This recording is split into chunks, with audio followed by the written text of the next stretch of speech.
కూటమి ప్రభుత్వం అధికారంలోకి వచ్చి 6 నెలలు గడుస్తున్న ఇచ్చిన హామీలు నెరవేర్చకపోగా సమస్యలను పరిష్కరించడంలో విఫలమైనందున డైవర్షన్ పాలిటిక్స్ చేస్తున్నారని మాజీ ఎంపీ జీవీ హర్షకుమార్ ధ్వజమెత్తారు. స్థానిక రాజీవ్ గాంధీ కళాశాల గురువారం విలేకరులతో హర్షకుమార్ మాట్లాడుతూ ఏపీలో డైవర్షన్ పాలిటిక్స్ నడుస్తున్నాయని వాటి కేంద్ర బిందువు ప్రతిసారి పవన్ కళ్యాణ్ అవుతున్నారన్నారు.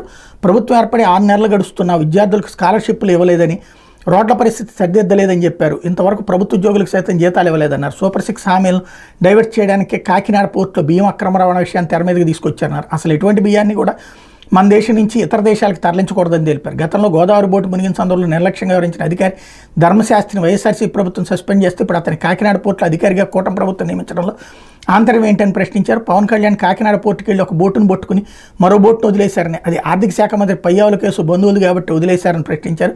కాకినాడ పోర్టు విషయంలో కేంద్రం రిటైర్డ్ జడ్జితో న్యాయ విచారణ జరిపించాలని డిమాండ్ చేశారు.